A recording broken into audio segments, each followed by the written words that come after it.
Hello guys, how are you? I hope all of you are fine.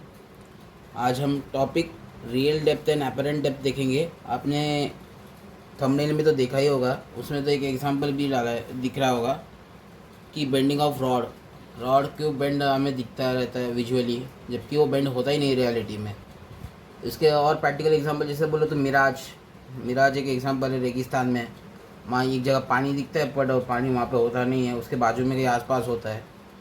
और भी कई सारे एग्जांपल, जैसे कॉइन, ये कोई एग्जांपल समझाने वाला हूँ। इसमें कॉइन जो है अपीयर्स टू बी रेस, जो नीचे रहता है वो थोड़ा ऊपर दिखता है पानी में। या फिर एक और शैलो पूल में, जो डीप पूल है वो शैलो जैसा दिखता है। मतलब जब तक हम अंदर जाके देखते नहीं कि वो गहराई क्या है, पता नहीं चलता है हमें। वो ऐसा लगता है कि वो गहराई बहुत कम है, पर रियलिटी उसको गहराई ज़्यादा है। ये सारे एग्जांपल्स जो मैंने बताया अभी, this are due to the concept of real depth and apparent depth. Real depth apparent depth क्या है? It's application of refraction of light. Refraction of light का ये एप्लीकेशन है। Refraction of light. अभी गिव रीजन में अगर पूछ लिया तो राइट लिख देने का, simply refraction of light is the reason. अभी इधर क्या हो रहा है? Coin is appear to be rays, मतलब क्या है? वीवर इज क्या है? वीवर जो जो देख रहा है, ऑब्जर्वर। ऑब्जर्वर इन रेयरर मीडियम। अब रेयरर मीडियम की लिख रहा, बाद में समझाता हूँ। रेयरर मीडियम इधर क्या है? एयर। ठीक है, रेयरर मीडियम है एयर। और बाद में डेंसर मीडियम कौन सा? Water. Water is the denser medium. वो कॉइन को देखना चाहता है। अभी इमेज कब बनता है? इमेज जब बनता है जब दो लाइट रेस मीट करती है। When two light rays meet then image is formed. अभी ऑब्जर्वर की तरफ ही लाइट रेस जाएगी।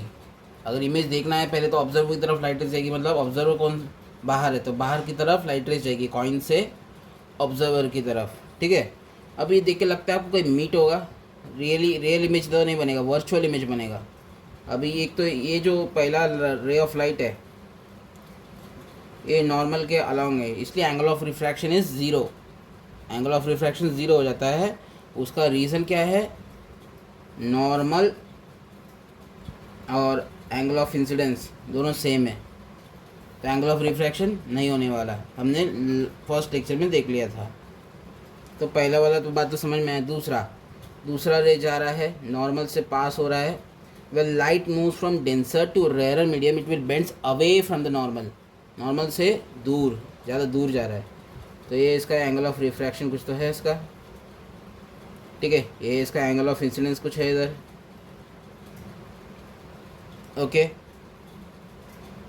अभी बात करते हैं वर्चुअल इमेज कैसे बनेगा। अभी लाइट को एक्सटेंड करते जाओ थोड़ा। हाँ, यहाँ पे हमें कॉइन दिखेगा। एक्चुअली कॉइन नीचे है, तो क्या हुआ? रियल डेप्थ तो नहीं, एक्चुअल डेप्थ। इसको मैं रियल डेप्थ को मैं आर डी से डिनोट करता हूँ, आर डॉट डी, और अपरेंट डेप्थ को ये डॉट डी। ठीक है, और हमें इमेज कहाँ मिल रहा है? इधर ही। बहुत सारा देखो कितना फ़र्क है। ये है अपरेंट डेप्थ। हमें कॉइन इधर दिख रहा है, पर कॉइन एक्चुअली गहराई में है। वर्चुअल इमेज इधर बन रहा है। यही कॉन्सेप्ट है जब ऑब्जर्वर रेयर मीडियम में है। ये ऑब्जर्वर है, उसके आँख बना के रखा है दिखाने के लिए। अभी इसमें एक फार्मूला रहता है कि real depth upon apparent depth is refractive index of denser medium with respect to rare medium. ये कैसा है? इसका डेरिवेशन हम देखेंगे। डेरिवेशन देखेंगे तभी हमको समझ में आएगा कि ये ऐसा आया क्यों। ठीक है, चलो अभी पहले एक नॉर्मल को थोड़ा एक्सटेंड कर देते हैं। ठीक है, इसको मैंने पॉइंट मान लो एम है, ये इसको एन मान लिया और इसको एन डैश मान लेते। चलो ये पॉइंट, ये एन डैश, ये एन है, ये एम है, और चलो इसको के मान लेते, ये ओ हो गया। ठीक है, अभी यहाँ पे आपको क्या दिख रहा है? एक ए लाइन और A line, M N lines, M N and K N dash are parallel to each other. क्योंकि ये नॉर्मल के अलॉन्ग एक लाइन बना है, ये नॉर्मल है, नॉर्मल दोनों पैरेलल हो गए, परपेंडिकुलर लाइन से ना। तो देयरफॉर अभी ये देखो ये क्या बन रहा है? ऑल्टरनेट एंगल्स बन रहे हैं। तो ये भी एंगल ऑफ इंसिडेंस इधर भी आ गया है।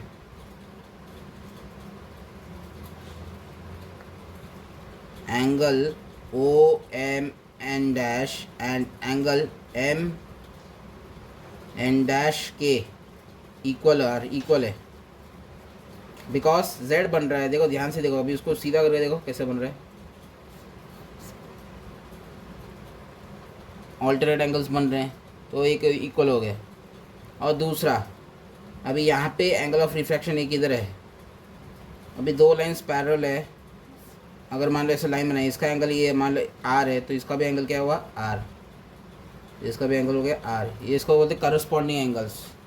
रीजन, अगर रीजन लिखना है तो करस्पॉन्डिंग एंगल ओ, सॉरी ये क्या है, इसको ओ मान लेते, चलो ठीक है। O angle N O N dash is equal to angle, इसको चलो आर मान लेते, एन डैश आर, अच्छा जे, इसका रीज़न क्या लिखेंगे, करस्पॉन्डिंग एंगल।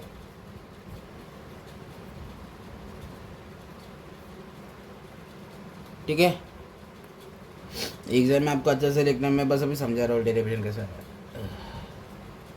अभी ये आर हो गया, ये आई हो गया। अभी इसको ध्यान से देखो, दो ट्रायंगल बन रहे हैं, जूम करके समझाते हैं।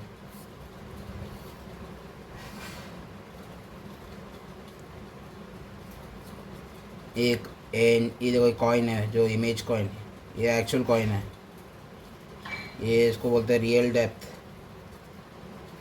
ये है अपेरेंट डेप्थ, दिख रहा है ना, हाँ, एम एन डैश, ओके सारे कोऑर्डिनेट्स हो गए। हाँ देखते हैं, इसमें एंगल ऑफ इंसिडेंस है, एंगल ऑफ रिफ्रैक्शन भी है।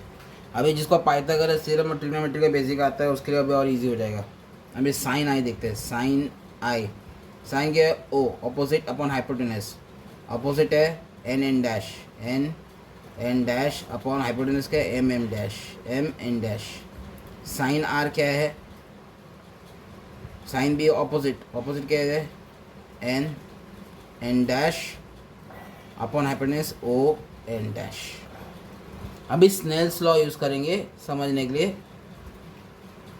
स्नेल्स लॉ क्या बोलता है, μ1 sin θ1 is equal to μ2 sin θ2, Snell's law.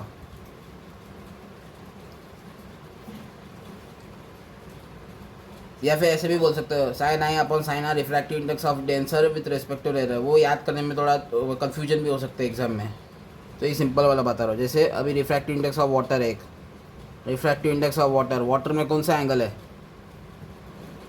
Angle of incidence बन रहा है आई, तो साइन आई, और बाहर refractive index of air with respect to, उसमें कौन सा एंगल ऑफ इंसिडेंस है, रिफ्रैक्शन, एंगल ऑफ रिफ्रैक्शन है, तो साइन आर। एयर को मैंने ए से डिनोट किया है, वाटर को डब्ल्यू से। अभी refractive index of water upon refractive index of air left side में लिखा है, तो उसको क्या बोलते हैं, equal to sine r upon sine i. Refractive index of water with upon refractive index of air है, refractive index of water upon refractive index of air को ऐसे लिख सकते हैं, refractive index of water with respect to air बराबर। तो refractive index of water with respective index of air को sine R का फॉर्मूला क्या है, N dash upon O N dash into, अभी रेसिप्रोकल कर देने का, M N dash upon N dash. अभी एन डैश कैंसिल हो गया, तो refractive index of water with respect to air हो गया M N dash upon O N dash. अभी इमेज को ध्यान से देखो, ओ एन डैश नीचे है, एम एन डैश ऊपर है। अभी जनरली क्या होता है ना, एन डैश के बीच का distance between N dash is very less. हम डायग्राम को बना रहे ऐसे दिख रहा है कुछ ज़्यादा डिस्टेंस है, लेकिन रियलिटी में ये डिस्टेंस बहुत कम होता है, very less. Therefore O N dash is equal to O N and M N dash is equal to M N. ये बहुत इंपॉर्टेंट पॉइंट, सबसे ज़्यादा इंपॉर्टेंट यही है। ये देखो, इसका डिस्टेंस जो है दो नॉर्मल के बीच का डिस्टेंस बहुत कम होता है, बहुत छोटा डिस्टेंस होता है ये वाला। तो उसकी वजह से क्या होता है, ये वाला जो डिस्टेंस है इसके बराबर हो जाता है, ये वाला डिस्टेंस इसके बराबर हो जाता है। ठीक है, एम इन डैश ये, तो उसके बराबर परपेंडिकुलर डिस्टेंस, क्योंकि उसके बीच के गैप का डिस्टेंस बहुत कम है, तो इसके लिए बन जाता है M N upon O N, sorry O M, M N पूरा अपॉन ओ एन छोटा वाला,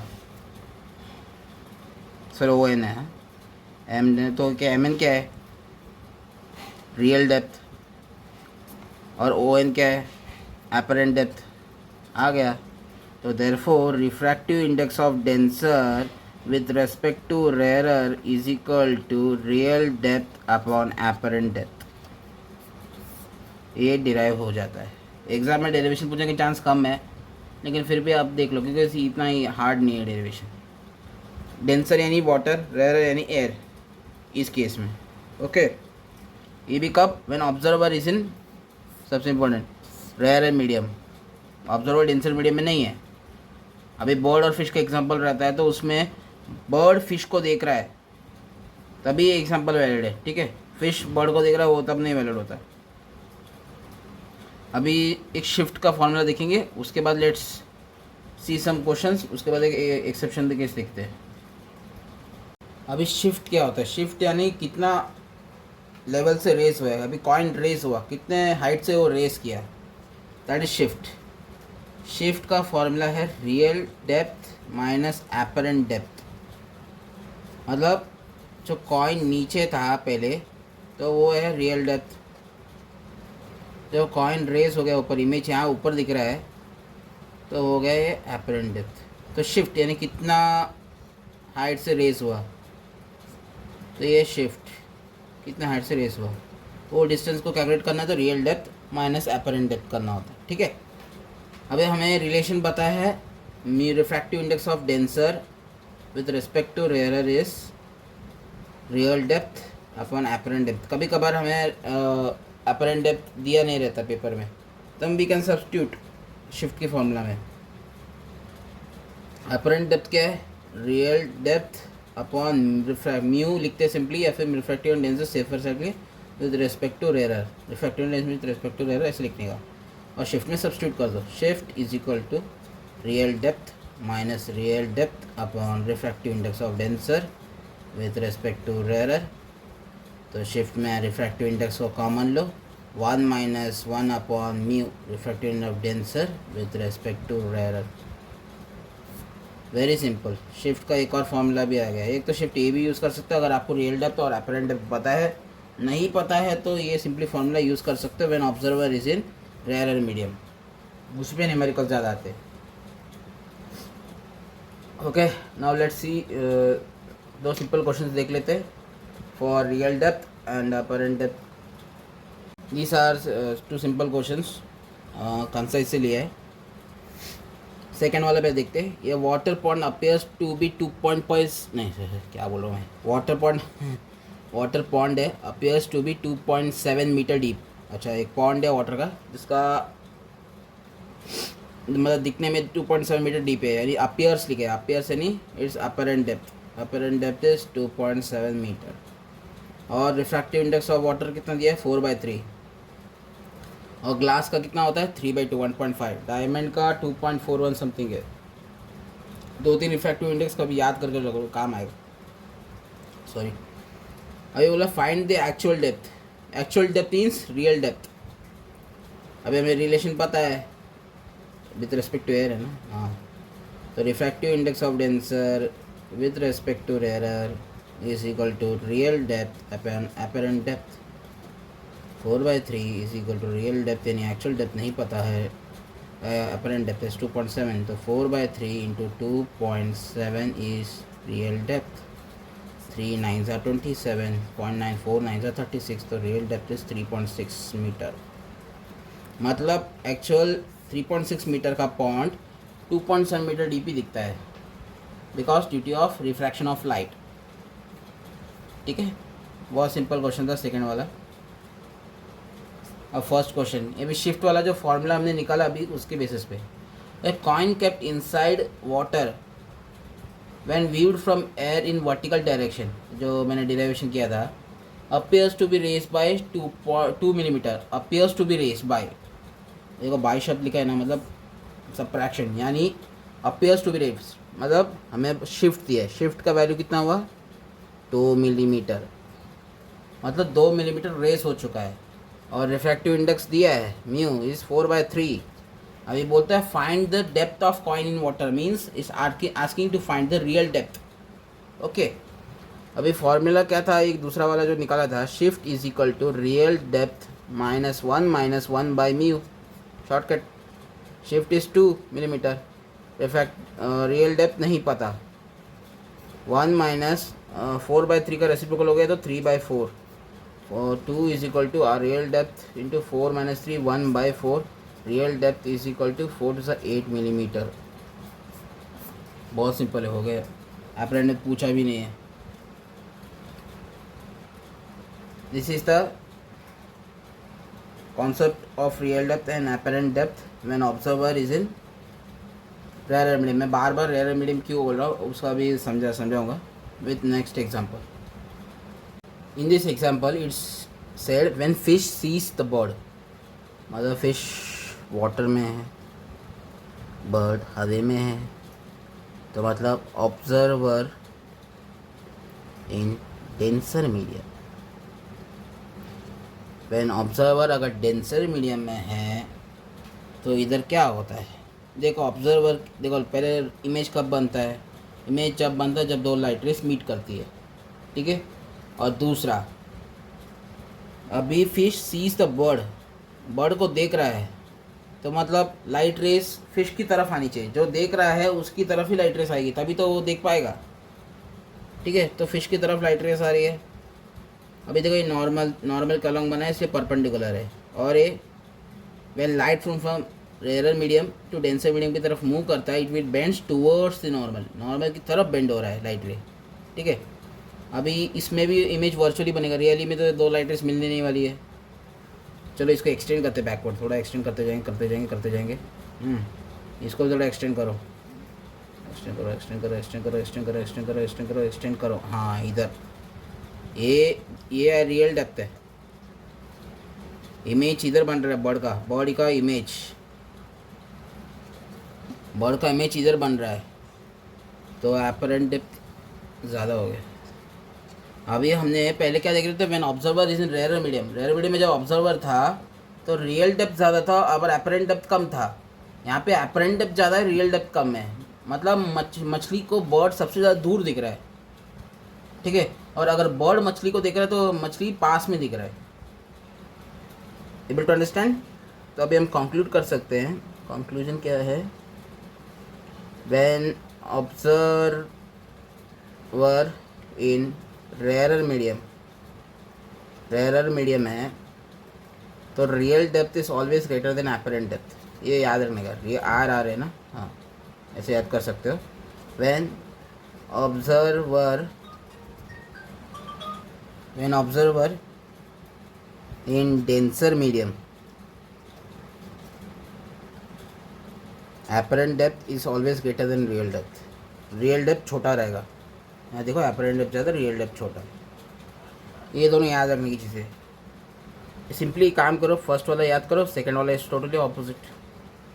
यहाँ रेयर मीडियम रहेगा तो real depth greater than apparent depth, when observer is in denser medium apparent depth is greater than real depth. Okay, अगर questions आ गए ना इसमें भी तो you can easily solve. I hope you have enjoyed the session today. We will meet in the next session. Thank you.